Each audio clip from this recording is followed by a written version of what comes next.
I started upgrading this old building of my dad's 25 years ago, and in the back of my mind, every day, was the knowledge that I wanted to put a wood shop over in this corner. And as I got closer to beginning the woodworking project that this represents, it dawned on me that everything had to be mobile because the space has to be reconfigured depending on what I was going to be doing. If I was breaking down boards, if I was planing, if I was drilling, if I was routing, if I was assembling, I mean, different processes need a different layout, which meant everything had to be on wheels. The only two tools in here that are not fully mobile are the Oliver table saw, it weighs 2,700 pounds, and this little drill press, which could be moved if I had to. Everything else can be moved as needed. The last one of these mobile things to set up was this assembly bench. I've had this for a long time, and I knew that it was going to be holding up this bench as it became a bench. But the time has come to make it mobile. I mentioned it. Some guys reached out. John from Bennington Industries said, "Hey, you need casters? We have invented a retractable caster so that it can sit on the floor and you can wheel your bench around, and then you lift your bench up and lower it and it's on the floor. That's cool." I said, "Yeah, I would love some of those." And then about a month later he said, "Wait, hold the presses. We've got some stronger ones that'll hold 200 pounds apiece." So I'm going to put 4 of those underneath this utility bench, lower it a little bit, and it will work nicely to assemble this bench and get it around and out of the way and closer to whatever project it is that is next on the itinerary.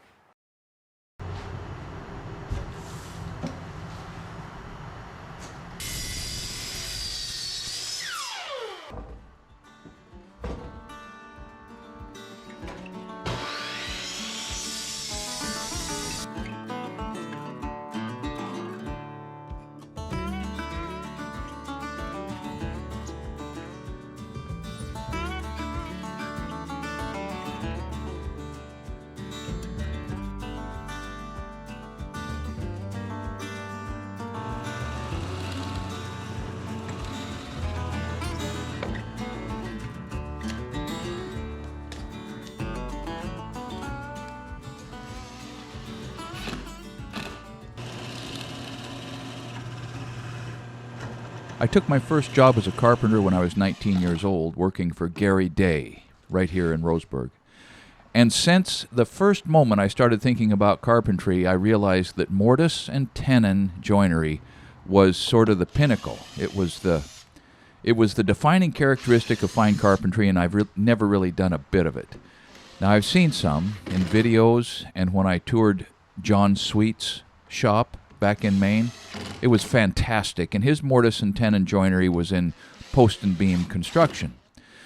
But the mortise and tenon joinery that I need to do on Ken's workbench is much smaller and much finer and has to be essentially perfect. So the chance to practice on this utility bench is valuable to me.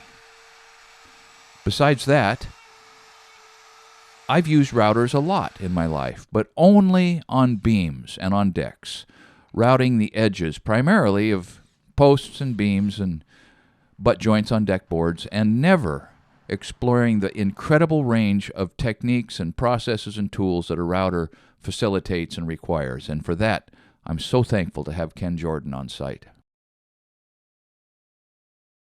The advantage of starting with these Douglas fir boards as the tenons into the incense cedar boards as the mortises is that it's soft and it's yielding and it's just not all that important. It's easier to make this first mortise and tenon adventure of mine quasi-successful, but I can tell you this, when I'm going to be doing it in the oak, it's going to be at once less forgiving and much stronger. So practice is important. I don't remember where this table came from originally, but when I actually fastened my eyes on it, which happened the day I was intending to take it to the dump, I realized it was worth saving. These tapered legs caused somebody a little bit of trouble, and they did a nice job. But today, the taper means that I have to pay attention to getting the center line so that the stretcher that I put in here is going to be plumb, because the casters, I think, really do need to be plumb. I don't have any half-inch dowels, so I'm going to put half-inch bolts through there, cinch it down, and probably leave it. All right, I've got these stretchers in here. The mortise and tenon seems to work. They're very strong this morning, which is what I wanted. And so the directions for installing these things are next. And they're coherent. I think I understand them. There are two scenarios. You install the caster with the bench on its feet, or you install the caster with the bench on its back. I've got it on its back, so I put a board across here to represent the floor.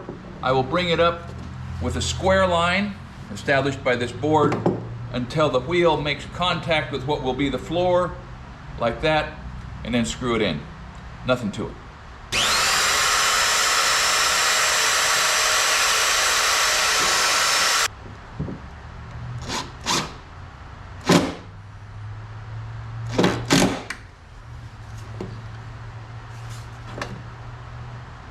Square,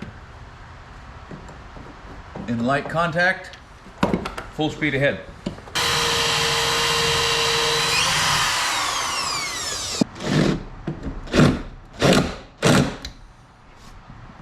In contact. I think if it wasn't so hard for an old man to get down onto the floor and back up onto his feet, it would be better to do this with it sitting on the floor instead of mocking up the floor elevation.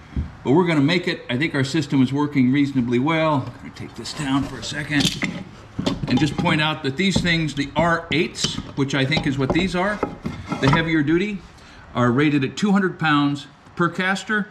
That's 800 pounds, you know, the whole bench, total, live weight, dead weight, all of it. That's a lot. I don't know if I'll ever have that much weight on this bench or not, but the main thing is I'm going to be able to move this around. That's a win.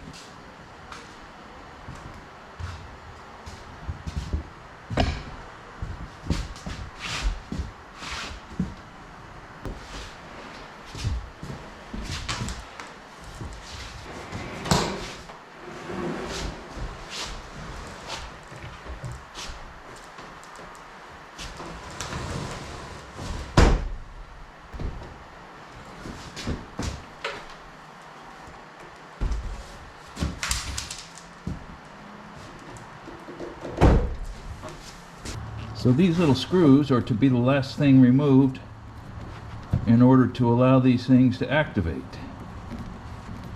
I hope I didn't mess one of them up when I was experimenting earlier.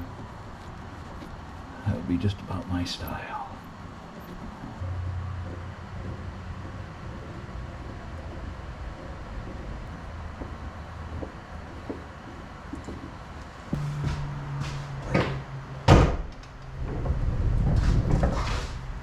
Well, that's it. Thank you, John. Thank you, Bob at Bennington Manufacturing. These are the R8 model retractable casters. They work great, and I appreciate you guys anticipating my need, reaching out with a solution, and extending it for free. Thank you very much. So I haven't used these for years and years, but a couple years from now I will have, and I'll let you know how they've held up. But in general, it looks like this is a brilliant solution to a problem in everybody's shop. This is a smaller variety. These I think are 125 or 150 pound capacity apiece. You can check out their website. These are their heavier models, 200 pounds apiece. That means an 800 pound bench will operate.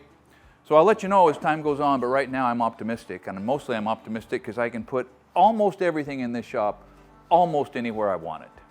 And once I figure out how to be a woodworker, I think that's going to be important.